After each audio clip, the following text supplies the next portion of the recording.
Hi everyone, and welcome to Mary Ann's Kitchen. Again, it's the Roadshow edition, and here we are in Vince's Market, Sharon, Ontario, with our friend Giancarlo. Mary Ann. Hi, welcome back. Thank you.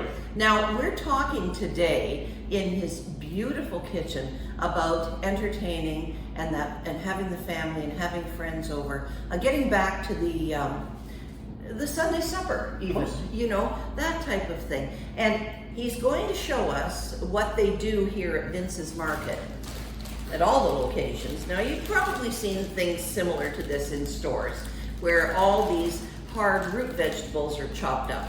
And it is an easy idea. It really is to buy them like this. But how long have they been there and how long have they been chopped up? Now, I've opened these up. I opened all of them up, and you know what? They just smell great. Oh, they're right under the ground. So they were chopped where? Here, every store chops their own as needed. Okay. So why don't I want to do this at home? Well, this is complicated, right? Like, this is scary. Yeah. It's got this really thick, waxy shell on the outside. The wax is there to protect it. Yes. The reason why is because when these grow, we can actually have these all year long if they're kept properly. Yes. So the wax is good, right? Mm-hmm. Wax is good. Same thing on butternut squash. You've got this really thick skin. In a cold cellar, this will last 10, 12 months. Huh. So that's why all year long at Vince's, whether it's in growing season or out of growing season, we're chopping Ontario when it comes to turnip and it comes to butternut squash. Well, okay, and Yam or sweet potato is a little different because the growing season on Ontario isn't as robust. So we will use American. Southern United Yeah, States. the U.S. is great for growing sweet potato. That's for sure. But this is scary, right? Especially for new cooks. You know, you want to introduce some turnip and you're like, well, what do I do with this thing and how do I take care of it? Let's do it. Yeah, so one of the things you want to make sure, this is my kind of thing for my kids that I was teaching them is, you want to have the right tool for the job. If you're in a kitchen and you're not using the right tool, it's going to make it harder. And if it's harder, you're not going to like it. You're not going to do it. You're not going to do it. That's right. So there's two different types of peelers, right? You have a straight blade peeler and you have an edged or a ribbed peeler. Yes. Anything with a thick skin, you want that ribbed one. Okay? You do? Totally. Because let's think, if you think about a carrot, right? Let's do this. Okay, so you use a thin carrot, it takes off these nice strips, right? If I use the ribbed one for this one, it's not even working very well, right? It's actually kind of ruining it. You see that? Yeah. So it's not as good. So you want straight. Nice for a salad. Right? Yeah. Well, yeah. But for a really thin skin, you want to use a straight. Okay. When you're doing a thick skin like this, you want to make sure that you're using a ribbed. All right. Here. Okay. We're all. So let me show you what I mean by that. So if you take a look at how I'm taking and peeling it off, you can notice that it's actually taking it a lot easier. If I try and use this. Do it. It's also going to work. Okay. Depends on the style that you like. It's not going to get as deep as fast. Okay, so you can notice. I see that. Right, so this is going to be quicker. So we like the ribbed when we're doing it. All right. Yeah, so generally speaking, what ends up happening is we go around the turnip, and what you're doing is you're getting rid of the outside skin. Wow. Okay, and you're bringing it down to where you're past the wax, and you're past all that fun stuff. So this is taking a while, as you can tell. And this is why a lot of people prefer to buy the pre-packed, pre-cuts. And I'm also going to point out that the people that like traditional meals and you're a certain age, arthritis is kicking in to a degree. And they're hard. They're not easy to cut. No. So, you and know. then likewise, and I'll do it just for quickness sake, but then when you're actually cutting it through, you need to use a really large knife because it's scary. You got to do a little bit of pop in, right? And now what are you doing? You're kind of wiggling it through. Yeah, so that's a lot. It's a lot for someone a little older, so I'm actually just going to pull it out because I don't want to hurt myself. No. But generally what I would do, it's not right, but we would end up just really giving it a really good whack. I'm not going to do that for us because I don't want to shake the table. No. But that's what's involved in it. Let's do this. Let's do this. Ontario. So butternut squash is one that's very popular, don't you? Very popular, okay? And actually what ends up happening with this bad boy here is you're going to have seeds inside too. So what you're going to want to end up doing is always peel away from you. I do. Right?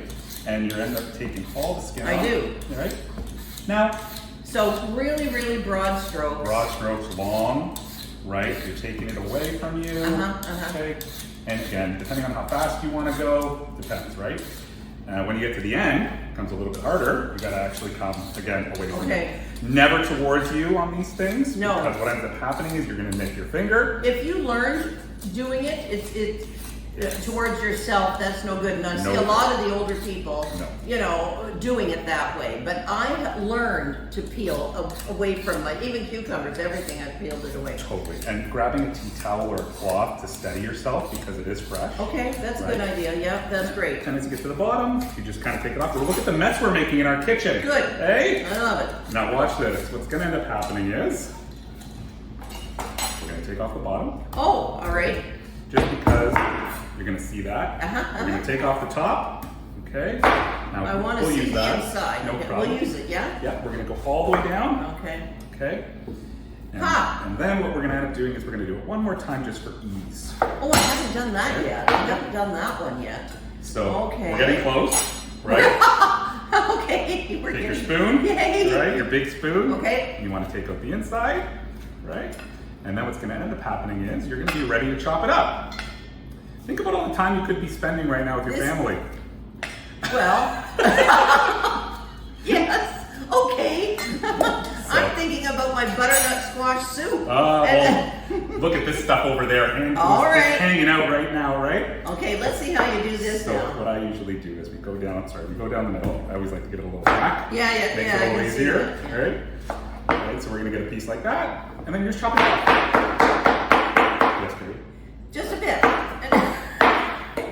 Then what ends up happening is you have the pieces. Yes, okay, so they're done. So that would be how we do it in the back of the store, right? Just like that. So here's the point.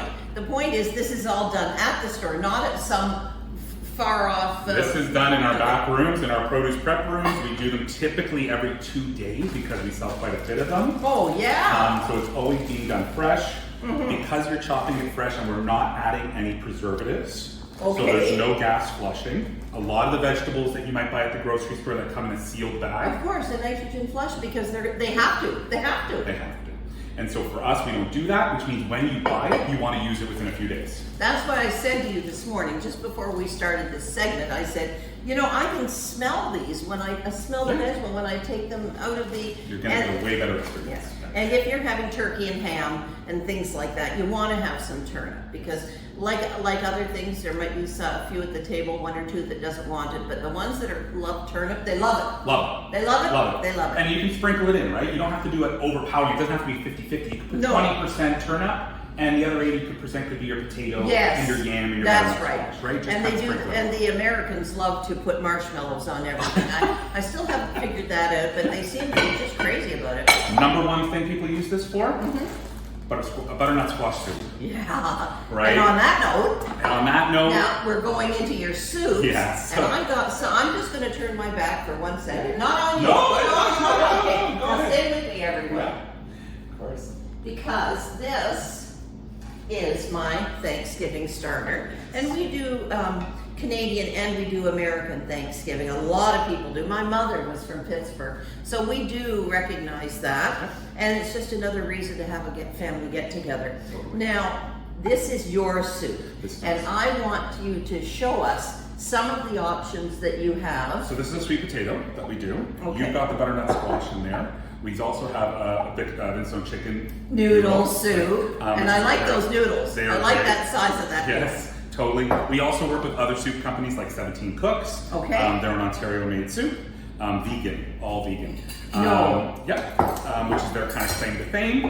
But our Vince's own butternut squash soup is probably one of our best sellers. Okay. It's really well spiced. We also do a bunch of other vegetables, like in there you're gonna get your onion, carrot, a little bit of carrot as well. You know, it's a nice starter for a Thanksgiving dinner, a harvest meal. And what I do sometimes is I'll take a loaf of rye bread, and marble rye, and crumble it and toast it in the oven, and then just put those little toasts on the top. And it really is a nice starter. Now, while I'm doing this, can you tell us a little bit about your family, about Sharon, Ontario? Sure. Sharon, okay. Sure. So what can you tell us about it, and why are we coming up to Vince's Market? So Vince's Market moved to Sharon, Ontario in 1956. It was the Vince brothers. It was three brothers.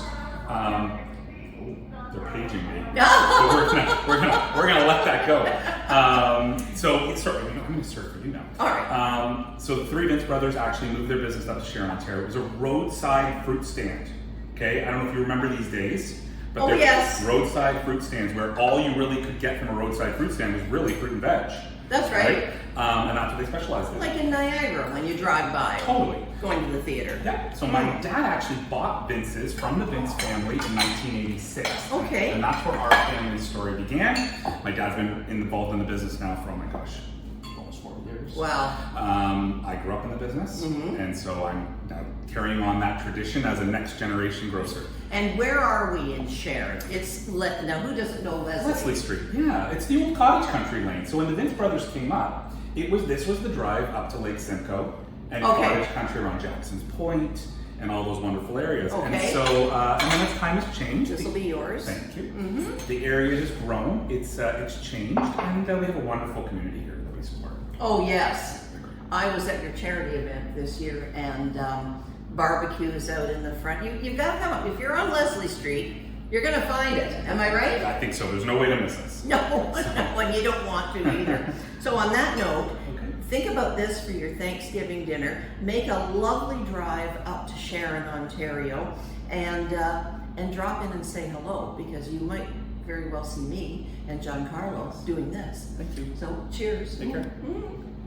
See you next time.